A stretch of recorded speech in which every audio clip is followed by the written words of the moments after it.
सभी को जय सिया राम। हम लोग रामचरितमानस उत्तरकांड और दोहा संख्या 16 पर थे, वहीं से पढ़ते हैं। अयोध्या का दृश्य है। और अब गृह जाहु सखा सब भजेहु मोहि दृढ़ नेम, सदा सर्वगत सर्वहित जानि करेहु अति प्रेम। आगे भगवान कहते हैं कि सुन प्रभु वचन मगन सब भय। जो भगवान ने ये दोहा जो है, ये भगवान के द्वारा कहे गए वचन है और बहुत ही सुंदर। जहां जहां भगवान राम ने कुछ भी बोला है, वो अपने आप में ऐसे दोहे और ऐसी चौपाई हैं कि उनका जितना भी चिंतन मनन श्रवण पठन पाठन किया जाए, उतना ही वो सुंदर और प्यारे और अपने होते चले जाते हैं, क्योंकि वो कल्पना करिए कि भगवान अपने मुखार विंद से बोल रहे हैं। तो सुनि प्रभु वचन मगन सब भय। भगवान के ये वचन सुन करके सभी लोग मगन हो गए। को हम कहाँ बिसरि तन गए। और उनको अपना सब कुछ भूल गया, तन भूल गया, स्थान भूल गया। को हम कौन हैं, कहाँ हैं, ये सब विस्मृत हो गया। ये अगर हम इसको अपने अंतर मन की अवस्था को समझे, अंतर्दृष्टि, अंतर मन, अंतर ध्यान, जो भी हम जब अपने आप से जुड़े और ऐसा मौन हो जाए कि जब हम स्वयं को बिल्कुल भी नहीं सुने, तब वो हमें सुनाई देता है। और उसको उस सुनने की पहचान क्या है कि ये हमारी कल्पना है जो हमें अंदर से बोलती हुई प्रतीत हो रही है। हमारा भाव है कि ये वास्तव में कोई और बोल रहा है। तो अगर तन मन स्थान ये सब की सुधि विस्मृत हो जाए, तभी समझिए कि ये भगवान के वचन है जो हमें सुनाई दे रहे हैं। एकटक रहे जोरि कर आगे। और यहाँ पर सगुण उपासना के द्वारा गोस्वामी तुलसीदास जी उसी अवस्था में पहुंच के निश्चय ही वो अपने चित्त में भगवान के सारे चित्र देखते रहते हैं और अपने चित्त में वो भगवान को इस तरह सगुण रूप में देखते हैं। एकटक रहे जोरि कर आगे, सकहि न कछु कहि अति अनुरागे। तो अवस्था कैसी हो गई उनकी, वही अवस्था हो गई कि एकटक रहे जोरि कर आगे। उनके सामने हाथ जोड़कर खड़े हैं, आगे मतलब सम्मुख हाथ जोड़ करके खड़े हैं और एकटक उनको देख रहे हैं। इतने प्रेम इतने अनुराग में वो भर चुके हैं कि वो कुछ भी कह ही नहीं पा रहे हैं। ठीक वही अवस्था है जब दशरथ ने पूर्व जन्म में मनु महाराज के रूप में तपस्या करी भगवान के दर्शन पाने के लिए। और जब भगवान ने उनको अपने, उन्होंने यही कहा कि हम वो देखना चाहते हैं, उस रूप को देखना चाहते हैं जिसका ध्यान शंकर लोग करते हैं। बिना रूप का किसका ध्यान कर रहे हैं, नहीं, कुछ भी नहीं समझ में आता है। तो भगवान जब स्वरूप प्रकट हुए उनके सामने, तो दशरथ जी बिल्कुल एकटक देखते रह गए, कुछ भी कह नहीं सके। तो परम प्रेम तिनकर प्रभु देखा, कहा विविध विध ज्ञान विसेखा। जब भगवान ने उनको इस तरह से प्रेम में डूबे हुए देखा, उन लोगों के प्रेम को देखा, तो बहुत प्रकार से विशेष ज्ञान उनको कहा। तो ज्ञान क्या है, ज्ञान कहते ही, ज्ञान की बात आते ही या ज्ञान का बोध होते ही एक ऐसी सजगता आती है कि जो ये भूला हुआ मगन अवस्था जो होती है, इससे लौट आता है। ये रामायण में आप जगह जगह देखिए, जब शंकर भगवान कथा सुनाते सुनाते मगन हो जाते हैं तो अपने को संभालते हैं। दशरथ जी जब राम के जन्म को सुनते हैं तो ऐसे ही मगन हो जाते हैं, फिर अपने को संभालते हैं, तब उठ खड़के खड़े होते और चलते। देखिएगा जगह जगह ये आपको मिलेगा। तो ज्ञान का मतलब क्या है, बोध में आ जाना। जहां पे भगवान के साथ जुड़ गए तो व्यक्ति के ज्ञान अज्ञान सबसे परे हो जाता है। जब भगवान के दर्शन करने लगता है उसको कुछ चाहिए ही नहीं। लेकिन भगवान ने उनको ज्ञान की बातें कही, क्योंकि अभी उन्हें संसार के लिए बहुत सारे कार्य करने हैं, भगवान को भी करने हैं और भगवान के इन प्रेमियों को भी करने हैं। प्रभु सन्मुख कछु कहन न पा रही, पुनि पुनि चरण सरोज निहारे। भगवान उनसे विशेष ज्ञान की बातें कह रहे हैं और वो भगवान के सामने कुछ कहते नहीं पा रहे हैं। क्या कहें कि हमें ये ज्ञान ना बताइए, हमें अपने आप को बस देखने दीजिए, दर्शन करने दीजिए। तो भगवान के सम्मुख वो कह भी नहीं पा रहे हैं कुछ भी, और बस उनके चरण कमल की ओर देखने लगते हैं। यानी उन लोगों को भगवान के चरण कमलों का दर्शन मिलता रहे, भगवान के मुखारविंद से ज्ञान की बातें सुन करके वो वहां नहीं चले जाना चाहते, ज्ञान में नहीं चले जाना चाहते हैं कि ज्ञान आते ही फिर से कहीं छूट न जाएंगे। तब प्रभु भूषण बसन मंगाए, नाना रंग अनूप सुहाए। जब इस संसार की संसारिकता छूट जाती है, वो कहते हैं ना कि तब उसका रंग चढ़ता है, और उसके ऊपर मीरा के बहुत भजन इस तरह के, फिर उस रंग पर कोई रंग नहीं चढ़ता है। तो जैसे रंग है वही रूप है। रूप क्या है? जो वस्त्र इत्यादि पहने हुए भगवान को हम लोग देखते हैं। बहुत सुंदर इसमें दुर्योधन और अर्जुन की बड़ी सुंदर महाभारत में कथा है कि दुर्योधन को भगवान ने पीताम्बरधारी अपना रूप दिखाया था। पूरा जब उसको समझ लेंगे तो आप लोग से जिक्र करेंगे। तो जब उनसे पूछा गया कि आपने पीताम्बर का दर्शन क्यों दिया, तो उन्होंने कहा कि वो वही देखने आया था।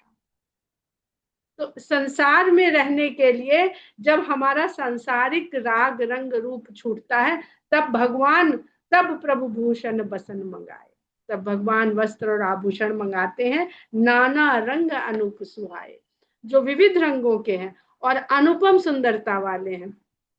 सुग्रीव वही प्रथम ही पहिराए, बसन भरत निज हाथ बनाए। बड़ी सुंदर चौपाई है कि भरत ने अपने हाथों से बना संवार कर सबसे पहले सुग्रीव को वस्त्र आभूषण इत्यादि पहनाए। अब देखिए किस प्रकार प्रोटोकॉल।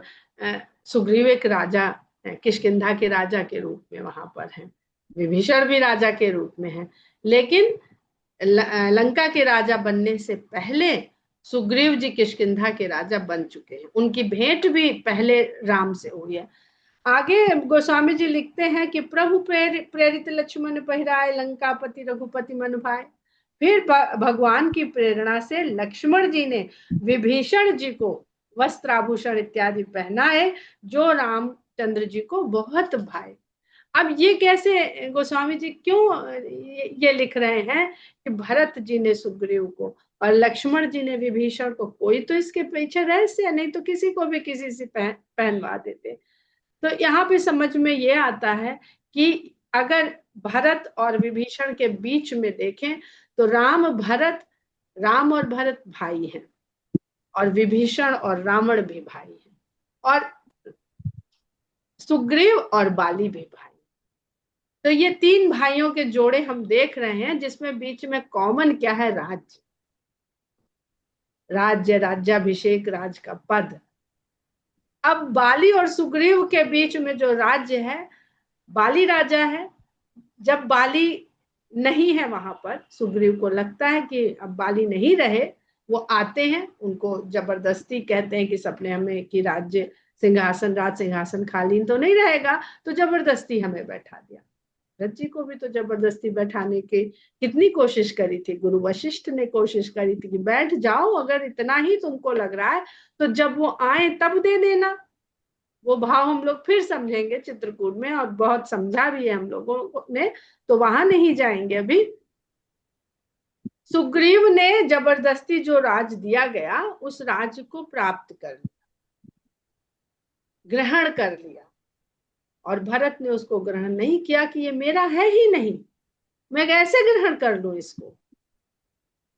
तो इसलिए सुग्रीव को भरत जी वस्त्राभूषण पहना रहे हैं, ताकि वो उनके नीति को, उनके प्रेम को, उनके आचरण को समझे जाने, और जब किष्किंधा में जाएं तो भरत जी को याद करते हुए। क्यों? क्योंकि युवराज भगवान राम ने अंगद को बनाया है, तो राज तब तक ही सुग्रीव का है जब तक अंगद राज सिंहासन में बैठने के काबिल नहीं हो जाते। यहाँ पर भरत जी ने वो समय भी नहीं स्वीकार किया, 14 वर्ष का भी, लेकिन क्योंकि सुग्रीव को भगवान राम ने स्वयं राजा घोषित किया, और ये उनको सामने ही युवराज पद अंगद को दिया, तो भरत जी के आचरण को, भरत जी की सीख को, भरत जी के चरित्र को सुग्रीव याद रखें। उन्होंने वस्त्र पहनाए, यानी जो उनका आचरण है वो उन्होंने उनको प्रदान किया कि ऐसे ही रहना। फिर कहते हैं कि प्रभु प्रेरित लक्ष्मण पहिराए, लंकापति रघुपति मन भाए। लक्ष्मण जी को तो कुछ चाहिए ही नहीं था, उनको तो भगवान ने कितना लौटाने की कोशिश करी कि जाओ चले जाओ। वाल्मीकि रामायण में यहाँ तक लिखा है कि रामचंद्र जी ने लक्ष्मण को पूरी तरह से समझाया कि देखो, और बहुत सारी बातें कही कि ऐसा ना हो कि हम अपनी माता को छोड़ करके इस कष्ट के समय में यहाँ वन को चले आए हैं, जबकि मेरा कर्तव्य है कि इस कष्ट के समय में हमें अपनी माता का ध्यान रखना चाहिए। ऐसा ना हो माता के ऊपर कोई संकट आ जाए, कौशल्या माता के ऊपर, जो कैकेयी हमको वन भेज सकती है। गोस्वामी जी ये सब नहीं लिखते हैं। वो हमारी माता के साथ कोई दुर्व्यवहार ना करे। तो माता के लिए, मुझे मेरी माता के लिए इतनी चिंता है, और मैं तुमसे ही कह सकता हूँ तुम जाओ। और भरत भी कैसा, सीता जी से भी भरत जी ने वाल्मीकि रामायण में यही कहा है। वो कभी हम लोग वाल्मीकि रामायण पर चर्चा करेंगे तब इनको बातों को और सुनेंगे। पर लक्ष्मण जी ने कहते हमें कोई मतलब ही नहीं है, मेरे माता तुम, मेरे पिता तुम, मेरे स्वामी तुम, हम तो कोई माता पिता को जानते ही नहीं तुम्हारे अलावा। तो विभीषण जी को जो राज्य मिला है वो वहां पे राक्षसों का राज्य है। उनको भी इस कर्तव्य पालन को ध्यान रखना है कि भगवान राम ने जिस प्रकार उनको राजा यहाँ का बनाया है, जीता किसने? विभीषण ने। विभीषण ने जीता होता तो राज्य विभीषण का होता, जीता राम ने।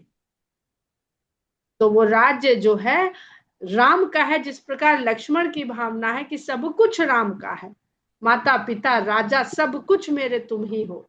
तो इसलिए विभीषण को लक्ष्मण जी से उन्होंने वस्त्राभूषण पहनवाए, जो राम को बहुत भाए। अंगद बैठ रहा नहीं डोला, प्रीति देख प्रभुता ही न बोला। लेकिन अंगद अपनी जगह से हिले नहीं। अब राजाओं की बारी हो गई तो युवराज का नंबर आना चाहिए सत्कार स्वागत करने के हिसाब से। लेकिन अंगद तो अपनी जगह से डोले नहीं, उठे नहीं, हिले नहीं। और भगवान ने उनकी ये प्रीति देखी तो उनसे कहा भी नहीं। अब अंगद जी कौन है? अंगद जी विश्वास है, हनुमान जी भक्ति हैं, अंगद जी विश्वास है। कैसा विश्वास है अंगद? विश्वास के मूर्तिमान रूप है। तो किस तरह के मूर्तिमान रूप है कि रावण की सभा में जा करके वो पैर अपना रोप करके और ये चुनौती दे देते हैं कि जो कोई मेरे, हम लोग उस पक्ष पे नहीं जाएंगे, सीधा सीधा पक्ष देखते हैं, जो चर्चा उस समय करी थी वो चर्चा नहीं करेंगे, कि जो कोई मेरा पैर हटा दे तो सीता को हार करके मैं चला जाऊंगा। तो लोगों ने उनसे, जैसे हम लोग भी सोचते हैं भाई उन्होंने कैसे ये कह दिया, और रावण उठा क्यों? अंगद जी के पैर को खिसकाने के लिए उठा क्यों?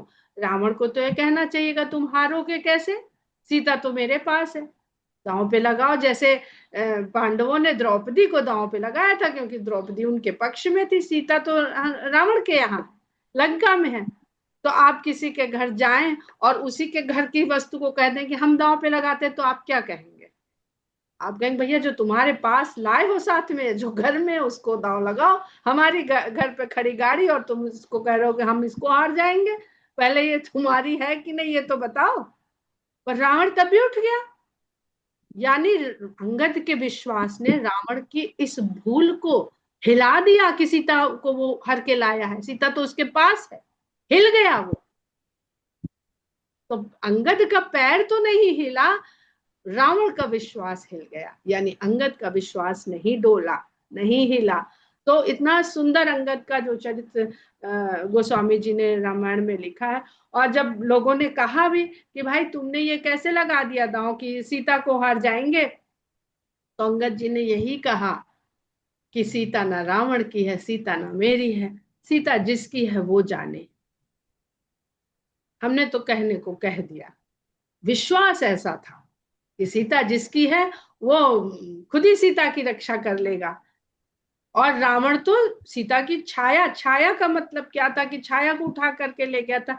अंगद जी तो जानते थे छाया को ले आया है सीता के धोखे में। छाया करते हैं, सीता श्री भी हम लोग जय श्री राम कहते हैं। तो श्री कौन है इस राम में? सीता ही है, श्री लक्ष्मी। अभी हम लोगों ने स्तुतियों में पढ़ा, वेद की स्तुतियों में श्री राम शंकर भगवान की श्री रमनम, तो श्री ही तो सीता है।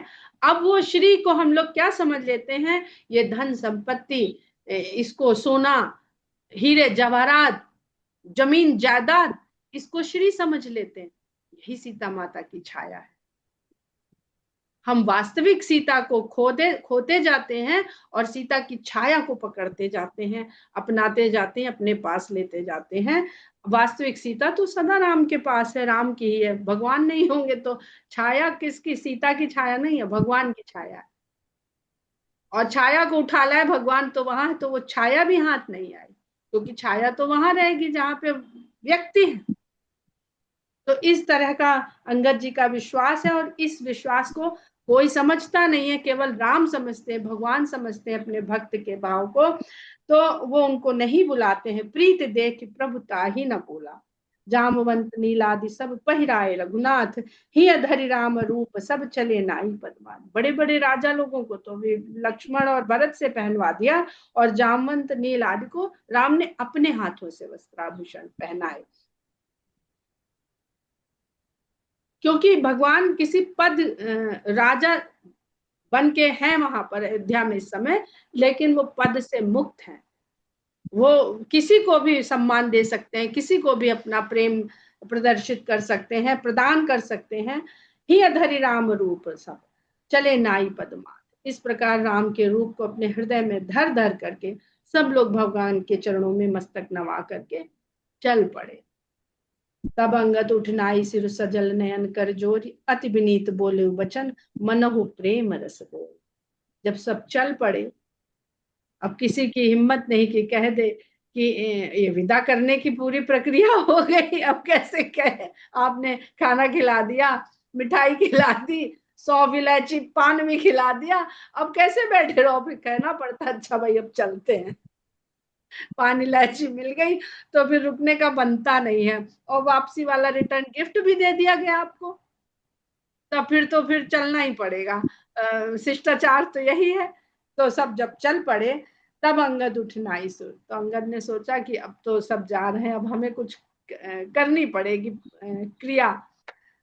और आंखों में जल भर के हाथ जोड़ करके अति विनीत बोले, बड़े ही विनीत वचन कहते हैं, मानो उन्होंने प्रेम के रस में डुबो डुबो के ये वचन निकाले हों।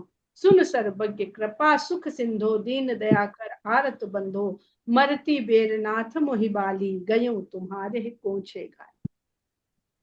और कहते हैं कि हे सर्वज्ञ, कृपा और सुख के सागर, दीनों पर दया करने वाले, और आर्त लोगों के, दुख में पड़े हुए लोगों के बंधु, मरते समय बाली ने मुझे आपको सौंपा था। आपके कोच, कोच में किसको डाला जाता है? बाल, छोटा बच्चा जो अभी चल फिर नहीं सकता है।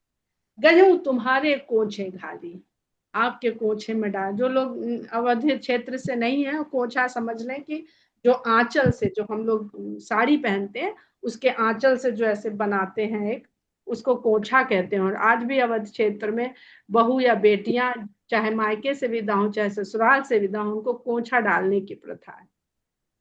उसमें शुभ सामग्रियां सब डाली जाती हैं, चावल होता है, हल्दी होती है, मिठाई गुड़ होता है, पैसा होता है, चने की दाल होती है, सिंदूर होता है, ये सब उसमें डालते हैं। और वो सहेज के उसको लेकर के जाती हैं। तो कहते हैं कि तुम्हारे कोछे में हमको डाल दिया। कोछे को जो मिला उसको सहेजना आपका तो व्यवहार है, आपका यही, क्या कहते हैं आगे, असरन सरन विरुद्ध संभारी, मोहि जनित जहु भगत हितकारी। जो अशरण है, जिसका कहीं ठिकाना नहीं है, उसको आप शरण देते हैं। आपका यही यश है, आप इस यश से ही जाने जाते हैं। मोहि जनिता जहु भगत हितकारी, भक्तों का हित करने वाले, इसलिए मुझे न त्यागे, मुझे मत जाने को कह दीजिए। मोरे तुम प्रभु गुरु पितु माता, जाऊं कहाँ तज पद जल जाता। बिल्कुल लक्ष्मण जी वाली बात कह रहे हैं अंगद जी कि हे प्रभु, तुम ही मेरे माता पिता और गुरु हो, मैं तुम्हारे चरण कमलों को त्याग के कहाँ जाऊं। यहाँ पर अगर हम सांसारिक पक्ष देखते हैं तो अंगद के मन में भगवान के प्रति तो बहुत विश्वास है, लेकिन इस संसार के प्रति अविश्वास, क्योंकि जो सुग्रीव बाली के न लौटते राज सिंहासन पर बैठ सकता है, बिल्कुल सांसारिक पक्ष देखिएगा, और राजा बनने के बाद राम को भूल सकता है। किष्किंधा कांड याद कर लीजिए, किस प्रकार वर्षा ऋतु बीत गई और सुग्रीव जो है भोग विलास में पड़े रहे और भूल गए कि हमने क्या, हमारा जो मित्रता हुई थी तो क्या हम लोगों के बीच में सौगंध खाई गई थी। ऐसा सुग्रीव, मैं तो छोटा बच्चा हूं, मुझे ले जा करके मेरा क्या करेगा पता नहीं। अब ये कौन जानता है कि सुग्रीव ने जानबूझ के पत्थर लगा दिया था गुफा के मुख पर कि न बाली निकलेगा न मेरा, ये तो कोई नहीं जानता है। व्यक्ति स्वयं ही जानता है कि उसने निश्चल मन से किया था। आप लाख करते रहिए, विश्वास जिसको नहीं करना नहीं करे, क्योंकि कोई सबूत नहीं, कोई प्रमाण नहीं। मन की बात किसने देखी आपके, कि आपने मन में ऐसा सोचा। तो अंगद के मन में भगवान के प्रति ऐसा अटूट विश्वास है, लेकिन संसार के प्रति उनके मन में वो विश्वास नहीं है। तो वो ये मांगते हैं कि हमारा तो जो कल्याण है आपके चरणों में है। मोरे तुम प्रभु गुरु पितुमाता, जाऊं कहाँ तज पद जल जाता, तुम ही विचारी कहु नर नाहा, प्रभु तज भवन काज मम कहा। आप तो सब जानने वाले, पहले कह दिया सर्वज्ञ है, आप सबके मन की बात जानते। रामचंद्र जी इतने निपुण थे, वो व्यक्ति को, व्यक्ति की क्षमता को, सबको समझते थे, स्थिति परिस्थिति को समझते थे, उसमें किस प्रकार से प्रतिक्रिया करनी है, क्या निर्णय लेना है, सब समझते थे। कब क्रोध करना है, कब विनय करनी है, सब समझते थे।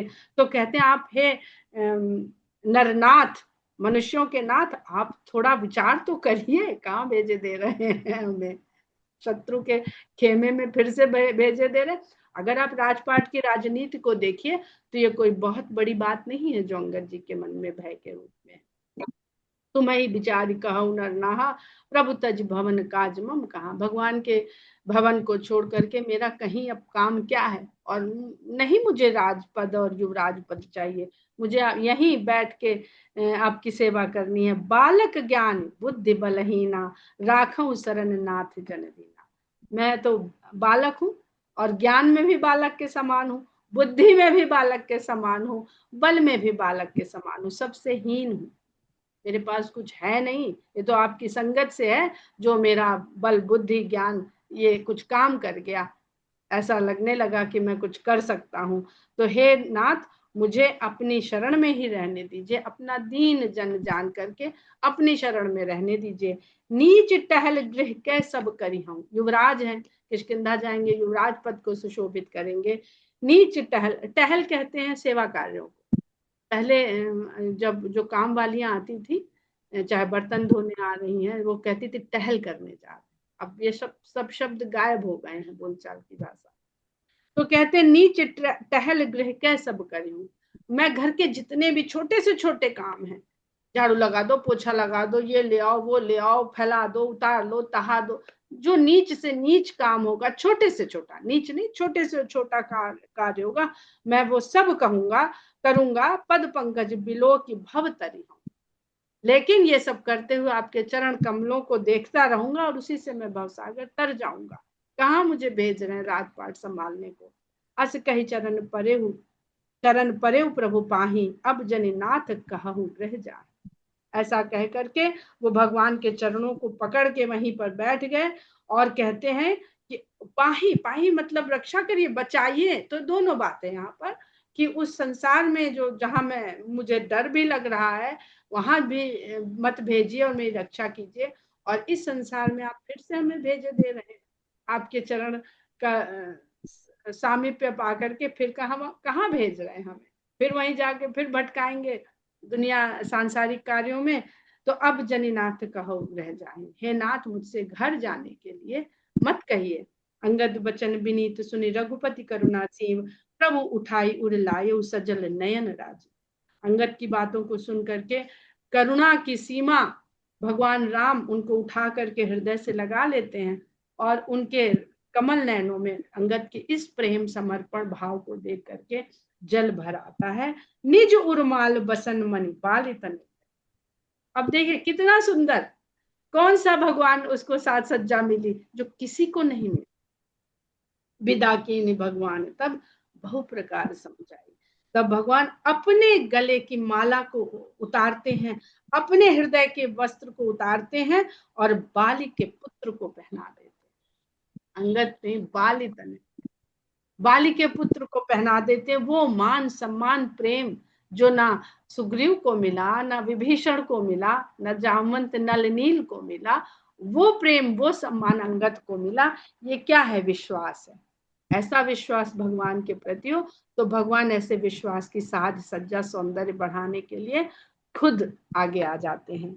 और भगवान ने बहुत प्रकार से समझा करके उनको विदा किया। भरत अनुज सौमित्र समेता पटवन चले भगत कृत चेता। भरत शत्रुघ्न और लक्ष्मण के साथ, देखिए कहीं भी गोस्वामी जी लक्ष्मण जी के लिए ही सौमित्र लिखते हैं, शत्रुघ्न के लिए शायद ही कहीं लिखा हो, हमें तो नहीं ध्यान पड़ता है। और इसीलिए लक्ष्मण जी को अपनी माता का इकलौता पुत्र कहा गया, क्योंकि सौमित्र लक्ष्मण को ही हमेशा हर जगह कहा गया। भरत जी लक्ष्मण और शत्रुघ्न के समेत इन सभी भक्तों के किए हुए कार्य को अपनी चेतना में जानते हुए सोचते हुए इन लोगों को विदा करने के लिए चलते हैं। इन लोगों ने किस किस तरह से भगवान की सहायता करी है। अंगद हृदय प्रेम नहीं थोड़ा, फिर चितव राम की ओरा। अब अंगद जी ले भाई चलो चलो चलो चले तो जा रहे हैं, तीन तीन लोग उनको कह रहे हैं चलो चलो चलो। तो अब इसमें भी बड़े बड़े गूढ़ार्थ हैं कि क्या भरत और शत्रुघ्न और लक्ष्मण जी क्या भाव हैं जो विश्वास रूपी अंगद को वहां से जाने को कह रहे हैं। विश्वास को फैलना चाहिए संसार में, दूसरी जगह भी बसना चाहिए, ताकि भगवान के निकट रहने वाले ही नहीं उस विश्वास को, जो भगवान से दूर चले जा रहे हैं अब उनके मन का विश्वास फिर से डिगे नहीं। विश्वास बहुत ऐसी चीज है, बहुत जल्दी डिग जाता है। तो अंगद हृदय प्रेम नहीं थोड़ा, वहां से जाते हुए अंगद के हृदय में प्रेम कम नहीं हो रहा है और पलट पलट करके भगवान की ओर देखते हैं बार बार। बार बार कर दंड प्रणामा मन अस रहन कहीं मुनिरामा। बच्चे है ना, बच्चे जरा थोड़ा रोते बिसूरते नहीं, रो बिसूर रहे तो मुंह ही बना लिया दुखी सा कि अभी कह देंगे अच्छा भाई ने छोड़ जाओ रहने दो। तो बार बार उनको पलटते हैं और दंडवत प्रणाम करते हैं और मन में उनके ऐसा लगता है कि अच्छा राम अभी कह देंगे अच्छा ठहर जाओ, तुम मत जाओ, रुक जाओ। मन अस रहन कहाँ ही मोहि रामा, कि राम अभी मुझसे कहना चाहते हैं कि अच्छा तुम रह जाओ यहीं पर। राम बिलोकनी बोलनी चलनी सुमिर सुमिर सोचत हंस मिलनी। और क्या याद कर रहे हैं? राम को देख करके, उनको इतने दिन राम के साथ रहे, उनका बोलने का ढंग, उनका चलने का ढंग याद कर रहे हैं, हंस के उनका सबसे मिलने का ढंग, ये सब सोच रहे हैं अंगद जी। प्रभु रुख देख विनय बहु भाखी चले हृदय पद पंकज राखी। लेकिन देखा नहीं कि भगवान ने उनको पलट करके कहा कि तुम मत आओ, तुम मत जाओ, रुक जाओ, प्रभु रुख देख। भगवान का रुख देख करके उन्होंने बहुत प्रकार से विनम्र वचन कहे और भगवान के चरण कमलों को अपने हृदय में रख करके अंगद जी भी वहां से चल पड़े। अति आदर सब कपि पहुंचाए भाइन सहित भरत पुर आए। सभी वानरों को अयोध्या के बाहर तक छोड़ करके, वहां पहुंचा करके, जिसको कहते हैं सी ऑफ करके, भरत जी भाइयों के सहित पुनः भाई सहित भरत पुनि आए। फिर से वहां पर वापिस आ गए जहां भगवान राम विराजमान थे। तब सुग्रीव चरण गही नाना भांति विनय कीन्हे हनुमाना। दिन 10 करी रघुपति पद सेवा पुनि तब चरण देखी हूँ देवा। अब देखिए सबसे बड़े तो उनके प्रेमी हनुमान जी हैं रामचंद्र जी के, लेकिन उनका कहीं कोई जिक्र नहीं, क्योंकि वो सुग्रीव जी के मंत्री हैं हनुमान जी। तो उनका जो कर्तव्य है वो अपने राजा के प्रति कर्तव्य है। जब वो बाहर तक पहुंच गए तब हनुमान जी सुग्रीव के चरण पकड़ते हैं और अनेक प्रकार से उनसे विनती करते हुए कहते हैं कि 10 दिन की हमको मोहलत दे दीजिए, हम 10 दिन राम के चरणों की और सेवा कर ले, फिर आकर के आपके चरणों का दर्शन करें। पुण्य पुंज तुम पवन कुमारा।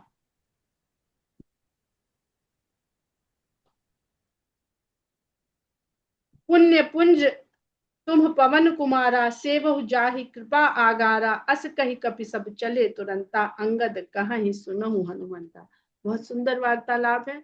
हम लोग यहीं पर विराम देते हैं और इसी चौपाई से कल आगे बढ़ेंगे। जय सिया राम।